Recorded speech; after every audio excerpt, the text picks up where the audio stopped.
नमस्कार प्यारे बच्चों। पठन पाठन की आज की श्रृंखला में हम पढ़ेंगे कक्षा 9 क्षितिज प्रेमचंद के फटे जूते, जिसके लेखक हैं हरिशंकर। बच्चों, हरिशंकर परसाई एक प्रसिद्ध व्यंग्यकार हैं।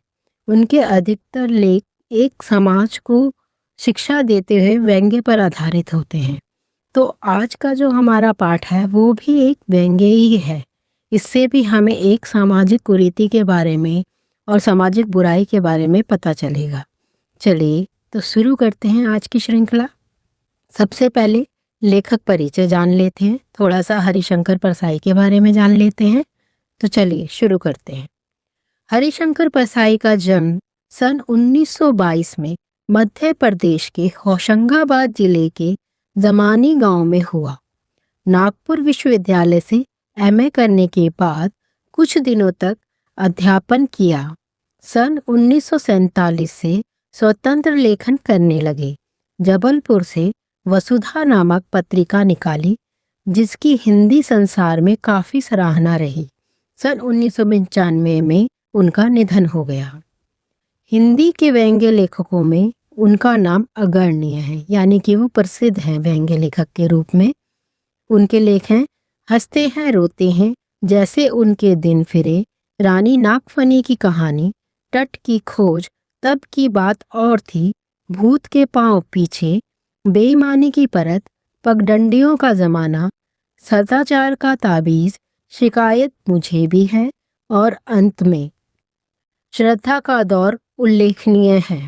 भारतीय जीवन के पाखंड, भ्रष्टाचार, अंतर्विरोध, बेईमानी आदि पर लिखे उनके व्यंग्य लेखों ने शोषण के विरुद्ध साहित्य की भूमिका का निर्वाह किया। उनका व्यंग्य लेखन परिवर्तन की चेतना पैदा करता है। कोरे हास्य से अलग यह व्यंग्य आदर्श के पक्ष में अपनी उपस्थिति दर्ज कराता है। सामाजिक, राजनैतिक और धार्मिक पाखंड पर लिखे उनके व्यंग्यों ने व्यंग्य साहित्य के मानकों का निर्माण किया। परसाई जी बोलचाल की सामान्य भाषा का प्रयोग करते हैं, किंतु संरचना के अनूठेपन के कारण उनकी भाषा की मारक क्षमता बहुत बढ़ जाती है।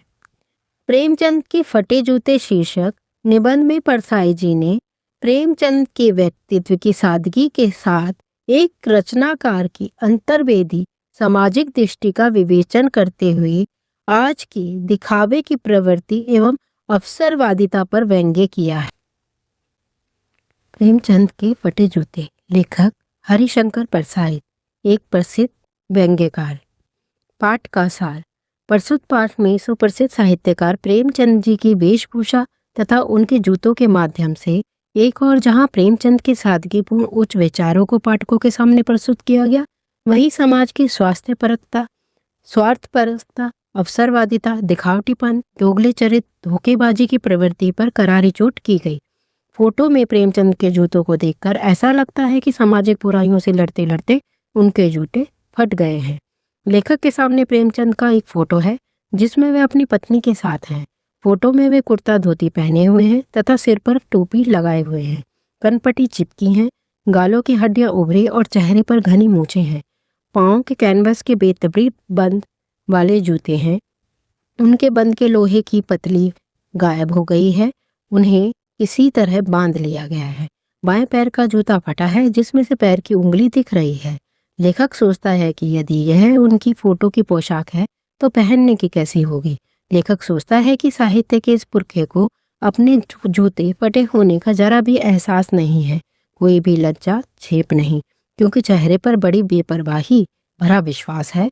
उनकी अधूरी मुस्कान देखकर लेखक सोचता है कि यह मुस्कान नहीं है, इसमें उपहास एवं व्यंग्य छिपा है। ऐसा लगता है कि वह फोटो खिंचाने को बहुत इच्छुक नहीं रहे होंगे, पत्नी के आग्रह को टाल ना सके और अच्छा कहकर फोटो खिंचाने बैठ गए होंगे। इससे अच्छा तो वे मना ही कर देते।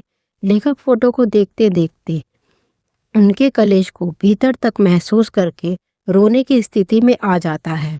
वह सोचता है कि लोग फोटो खिंचाने के लिए जूते, कोट और यहाँ तक कि दूसरों की बीवियां तक उधार मांग लेते हैं। लोग इत्र लगाकर फोटो खिंचवाते हैं ताकि फोटो में खुशबू आ जाए। गंदे से गंदे आदमी की भी फोटो अच्छी होती है। और प्रेमचंद तस्वीर को महत्व नहीं देते हैं। लेखक मानता है कि आज टोपी जूते से सस्ती है और जब उन्होंने यह फोटो खिंचाया तब भी सस्ती ही रही होगी। महान कथाकार, उपन्यास सम्राट, युग प्रवर्तक आदि नामों से प्रसिद्ध होने वाले ने फोटो में भी ऐसे जूते क्यों पहन रखे हैं?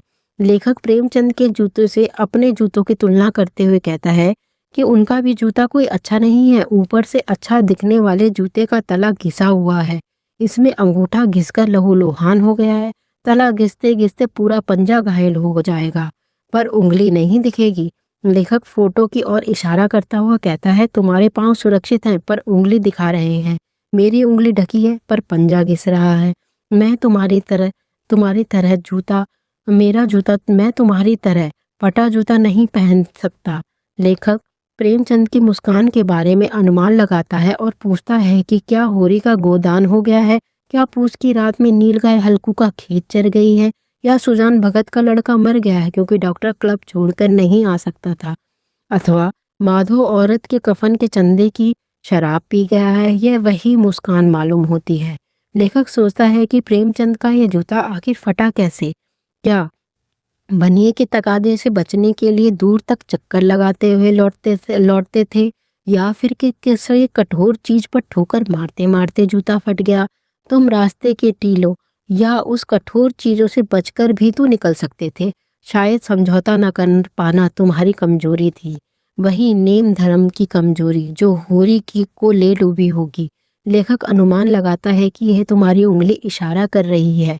तुम जिसे घृणित समझते हो उसकी तरफ हाथ से नहीं, पैर की उंगली से इशारा करते हो। मैं तुम्हारी उंगली और मुस्कान का इशारा समझता हूँ। तुम उंगली छिपाकर तलवा घिसाकर चलने वालों पर हंस रहे हो क्योंकि तुम्हारी उंगली भले ही बाहर निकली हो पर पाँव तो बच गया है। जिनका तलवा घिस रहा है वह चलेंगे कैसे? मैं तुम्हारी इस व्यंग्य मुस्कान को समझता हूँ।